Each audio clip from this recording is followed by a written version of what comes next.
Hello hi guys, welcome to Vinayak believers classes. Okay so students, वही human physiology जो हमारा चल रहा था आपके पीजीटी के एग्जाम के लिए इम्पोर्टेंट है, तो इसकी हम फास्ट प्रैक्टिस करेंगे एंड आई होप आप लोगों को इससे हेल्प मिलेगी। एग्जाम में डेफिनेटली हेल्प मिलेगी। सो ज़्यादा से ज़्यादा प्रैक्टिस कीजिएगा एग्जाम से पहले। So let's start today's practice set about human physiology. So आज का हमारा फर्स्ट क्वेश्चन क्या है? विभिन्न स्तरों पर भोजन पाचित रस तथा विशिष्ट अवशिष्ट की गति को कौन नियंत्रित करता है? तो जो विभिन्न लेवल्स की बात हो रही है यहाँ पर, भोजन पाचित रस और अपशिष्ट की गति को नियंत्रित कौन करता है? तो वो करते हैं आपके संवर्णी पेशियां जो होती हैं वो करती हैं। ऑप्शन नंबर ए जो है इसका राइट आंसर आ रहा है। Now next question is okay, निम्न में से कौन से दंत मांसाहारी पशुओं में सर्वाधिक विकसित होते हैं? तो कौन से दंत होते हैं जो मांसाहारी पशुओं में सर्वाधिक विकसित होते हैं? तो वो होते हैं आपके रदनक जो दंत होते हैं। ऑप्शन नंबर बी जो है इसका राइट आंसर आ रहा है। ठीक है, रदनक दंत जो होते हैं वो मांसाहारी पशुओं में सर्वाधिक विकसित होते हैं। नेक्स्ट पर चलते हैं, एपिग्लोटिस का प्रमुख कार्य क्या है? तो एपिग्लोटिस का प्रमुख कार्य क्या है? भोजन को ग्रसनी में भेजना, भोजन को श्वास नली में से रोकना, भोजन को ग्रहणी तक पहुंचाना, या फिर उपरोक्त में से कोई नहीं। सो आपके एपिग्लोटिस का जो काम है वो है भोजन को श्वास नली में प्रवेश होने से रोकना। ठीक है, भोजन को श्वास नली में प्रवेश होने से रोकना, तो ये इसका जो एपिग्लोटिस का मुख्य कार्य, ऑप्शन नंबर सेकंड जो है इसका राइट आंसर आ रहा है। चलिए, now the next question is, एंजाइमों द्वारा सर्वाधिक भोजन पाचन की क्रिया कहाँ होती है? तो कहाँ होती है जी?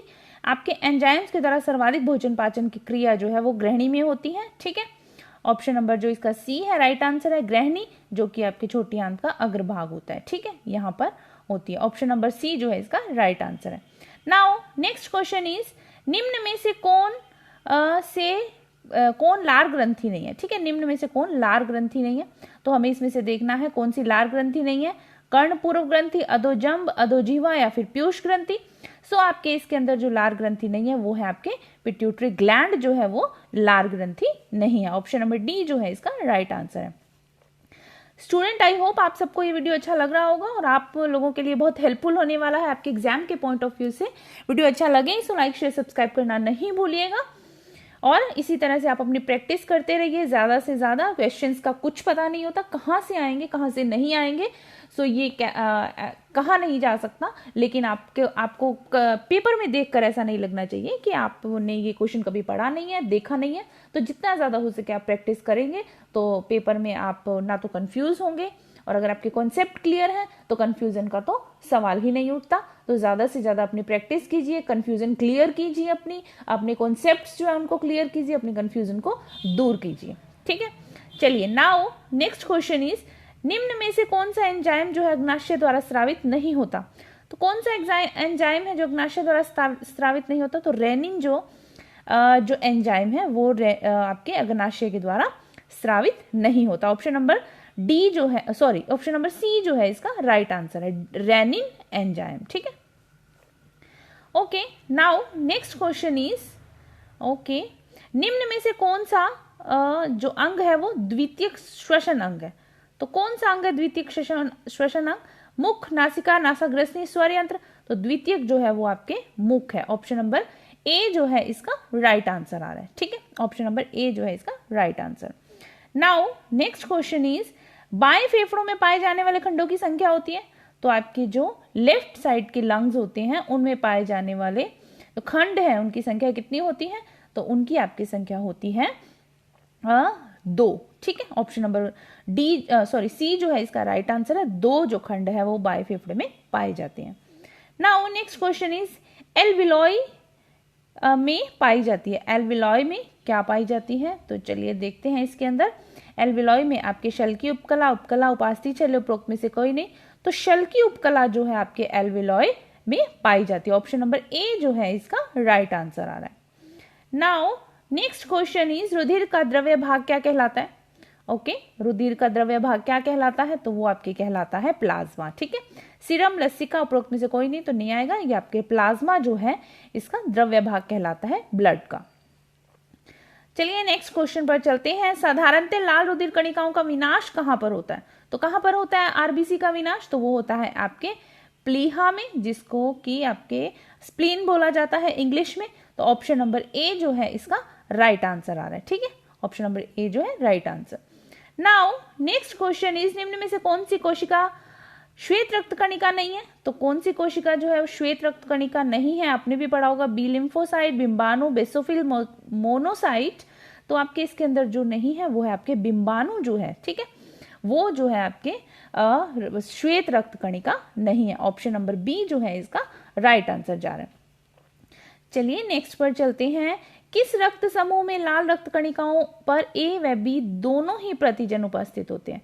तो किस पर होते हैं लाल रक्त कणिकाओं के? आपके इसमें ए और बी जो है यही इसका राइट आंसर आ रहा है।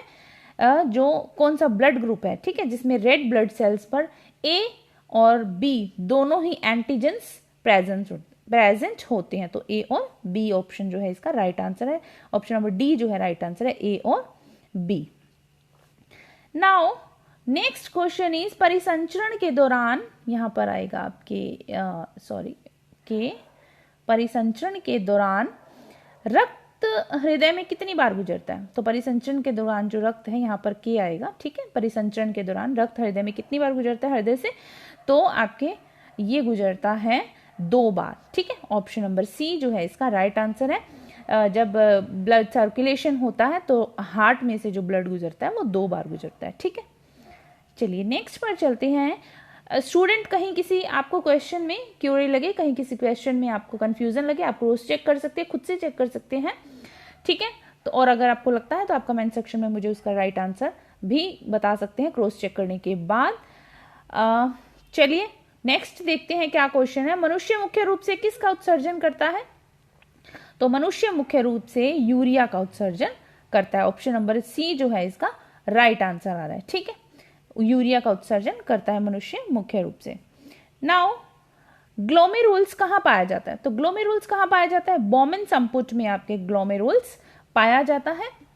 आई होप आपने ये पढ़ा होगा, जो किडनी वाला पढ़ा होगा उसमें है ये बोमेन संपुट जो है, ग्लोमेरुल्स जो है बोमेन संपुट में पाया जाता है। ऑप्शन नंबर ए जो है इसका राइट आंसर आ रहा है। चलिए नेक्स्ट क्वेश्चन पर चलते हैं। प्रमुख मानव नर लिंग हार्मोन है। तो प्रमुख मानव नर लिंग हार्मोन कौन सा है? वो है आपके टेस्टोस्टेरोन जो हार्मोन है, वो मानव नरलिंग हार्मोन है, ठीक है। प्रमुख हार्मोन कौन सा है मानव का? नर का वो है आपके मेल्स में जो है वो टेस्टोस्टेरोन, ठीक है। ऑप्शन नंबर सी जो है इसका राइट आंसर है। प्रेरक तंत्रिकाएं उद्दीपनों को पहुंचाती है। तो प्रेरक तंत्रिकाएं उद्दीपनों को कहां पहुंचाती है? केंद्रीय तंत्रिका तंत्र से अंगों तक, अंगों से केंद्रीय तंत्रिका तंत्र तक। ए और बी दोनों या फिर ए और बी दोनों ही गलत। तो आपके जो पहुंचाती हैं प्रेरक तंत्रिकाएं स्टिमुलेशन को केंद्रीय तंत्रिका तंत्र से, सेंट्रल नर्वस सिस्टम से ऑर्गन्स तक पहुंचाती है। ऑप्शन नंबर ए जो है इसका राइट आंसर आ रहा है, ठीक है। चलिए नाउ नेक्स्ट क्वेश्चन इज, निम्न में से प्राथमिक लैंगिक अंग है। तो निम्न में से प्राथमिक लैंगिक अंग कौन से हैं? वो हैं आपके इसके अंदर ख और ग दोनों ही हैं, जैसे कि अंडाशय और वृषण दोनों ही जो हैं ये आपके प्राथमिक लैंगिक अंग हैं मेल्स के, ठीक है। ऑप्शन नंबर आपका जो 4 है, ठीक है। ऑप्शन नंबर 4 जो है इसका राइट आंसर आ रहा है। नाउ नेक्स्ट क्वेश्चन इज, कर्पोरा क्वार्टिजेन में पाया जाता है। कर्पोरा क्वार्टिजेन कहाँ पर पाया जाता है? तो ये हमें देखना है। ये आपके अग्र मस्तिष्क में, पश्च मस्तिष्क में, मध्य मस्तिष्क में, या फिर क और ख दोनों। तो ये आपके पाया जाता है मध्य मस्तिष्क में, ठीक है। ऑप्शन नंबर सी जो है इसका राइट आंसर आ रहा है। मध्य मस्तिष्क में कर्पोरा क्वार्टिजेमिन पाया जाता है। ऑप्शन नंबर सी इसका राइट आंसर आ रहा है। Now next question is, Piyush ग्रंथि कौन सा हार्मोन स्रावित करती है? तो पीयूष ग्रंथि कौन सा हार्मोन स्रावित करती है ये हमें देखना है। आपके वृद्धि हार्मोन, वेसोप्रेसिन, मेलेटोनिन या फिर प्रोलेक्टिन। तो आपकी जो पीयूष ग्रंथि है वो हार्मोन स्रावित करती है मेलेटोनिन, नहीं करती है, सॉरी। पीयूष ग्रंथि कौन सा हार्मोन स्रावित नहीं करती है, नहीं पर जाना है हमें। तो पीयूष ग्रंथि जो है मेलेटोनिन जो हार्मोन है वो स्रावित नहीं करती है, ठीक है। ऑप्शन नंबर सी जो है इसका राइट आंसर आ रहा है। नाउ दैनिक लय के नियमन के लिए उत्तरदायी है। तो दैनिक लय के नियमन के लिए क्या उत्तरदायी है? थायराइड ग्रंथि, अग्नाशय ग्रंथि, अधिवृक्क ग्रंथि, पीनियल ग्लैंड। तो आपके इसके अंदर जो दैनिक लय के नियमन के लिए, रेगुलेशन के लिए उत्तरदायी जो है वो है आपके pineal gland. Option number d जो है इसका राइट आंसर जा रहा है। ठीक है, ओके, ये था हमारे आज के वीडियो का last question. Student, I hope आप सबको वीडियो अच्छा लगा होगा, आपको बहुत हेल्प मिल रही होगी, और आपके जितनी ज़्यादा प्रैक्टिस करेंगे आपको पेपर में भी हेल्प मिलेगा। ज़्यादा से ज़्यादा क्वेश्चंस देखिए और उनको याद रखिए और अपने पेपर में उसका फ़ायदा उठाइए। पेपर में कहीं ना कहीं क्वेश्चन कहीं से भी मिल सकता है, तो आपको आना चाहिए सब कुछ। ऐसा नहीं लगना चाहिए पेपर को देखकर कि आपको ये नहीं आता, वो नहीं आता। और रही बात कंफ्यूजन की, तो देखिए हर पेपर के अंदर कुछ एक ऐसे क्वेश्चंस होते हैं जिससे कंफ्यूजन होता है, सबको होता है। ठीक है, तो डरिएगा नहीं, घबराइएगा नहीं, आपका पेपर डेफिनेटली बहुत अच्छा होगा। तो ज़्यादा से ज़्यादा अपनी प्रैक्टिस कीजिए, क्योंकि बहुत इंपॉर्टेंट पार्ट है आपके पीजीटी के एग्जाम में। जो ह्यूमन फिजियोलॉजी है, एनाटॉमी है, ये आपका बहुत इंपॉर्टेंट पार्ट है।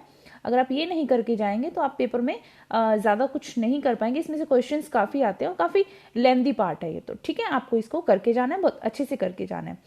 So thank you so much, बने रहिए मेरे साथ, पढ़ते रहिए, keep learning, keep supporting, all the best for your exam. Definitely आपका एग्जाम अच्छा होगा। बाय।